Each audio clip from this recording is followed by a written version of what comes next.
It is 1946 in Jerusalem, and the British Empire is rapidly losing control of a fire it started. One empire, in the space of 30 years, manufactured the modern Middle East to solve a crisis of its own survival.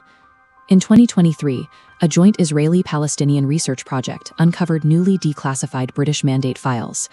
They revealed that as early as 1937, British administrators were receiving explicit warnings from their own officials that their policies were building toward a violent explosion. Those warnings were systematically suppressed at the highest levels of the Colonial Office. The catastrophe that arrived in 1948 was foreseen, documented, and disregarded. To understand why, we have to go back to 1914. The Ottoman Empire has just sided with Germany at the outbreak of World War I. For Britain, this creates an immediate strategic nightmare. The Ottomans control the land routes to India. They control the Mesopotamian oil fields powering the British Royal Navy. And they control the Suez Canal, the vital maritime choke point holding the entire British Empire together. Britain needs the Ottoman Empire destroyed from within. To do that, it needs local allies to trigger a rebellion. To secure these vital assets, British officials begin issuing a sequence of sweeping promises to different groups, trading future land and independence for immediate military advantage. The first promise goes to the Arabs. Between 1915 and 1916, British High Commissioner Henry McMahon corresponds with Sharif Hussein of Mecca, promising that Britain will support the creation of an independent Arab state. Hussein understands with absolute clarity that this state includes Palestine. In exchange, Hussein launches the Arab Revolt. Arab armies ride into battle alongside British forces, guided by officers like T.E. Lawrence, fighting for a vision of freedom they believe is guaranteed by the British Crown. But while those soldiers were fighting, a second negotiation was happening in secret.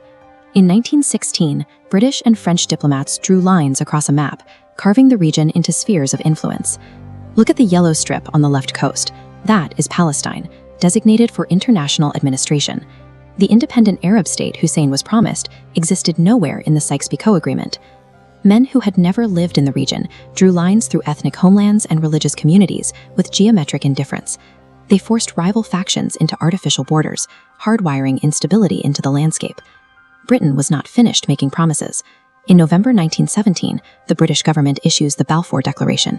In just 77 words, they declare support for a national home for the Jewish people in Palestine, calculating this will secure a permanent British strategic foothold in the region. This chart shows the demographic collision under the British Mandate. Driven by Nazi Germany, the Jewish population in Palestine grows from 60,000 to over 600,000 by 1946. Britain is building a state in a territory already home to over 1 million Palestinian Arabs. The Palestinian Arab population watches this transformation with mounting fury. They organize and strike, culminating in the Arab Revolt of 1936. Palestinian Arabs launch a general strike and armed uprising against British authority and Jewish immigration, which Britain suppresses with a brutality that leaves deep scars. Contradictory promises, once made to people willing to die for them, cannot be unmade with administrative memos.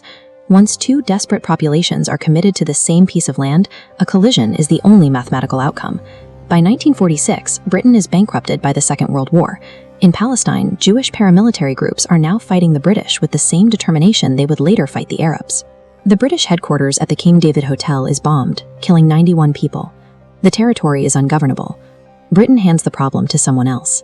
In February 1947, they announced they are referring the Palestine question to the newly formed United Nations and terminating their mandate. They set a departure date, draw no final borders, and offer no plan for the transition of power. As one senior British diplomat wrote internally at the time, "We are not solving the problem, we are evacuating it." That is the ultimate imperial privilege, the ability to manufacture a catastrophe, pack your bags, and simply declare it is no longer your responsibility. On May 14, 1948, the British Mandate officially ends. As British troops drive away, the United Nations partition plan fails to prevent the eruption of the First Arab-Israeli War. What followed is known to Palestinians as the Nakba, the catastrophe. Approximately 700,000 Palestinian Arabs, half the population of Mandate Palestine, flee or are expelled from their homes, creating a displacement that remains unresolved 3/4 of a century later. Stand in Jerusalem today, and you can feel the deep roots of every community that has ever called this place home. Jewish longing for Zion and Arab attachment to Palestine are genuine and ancient.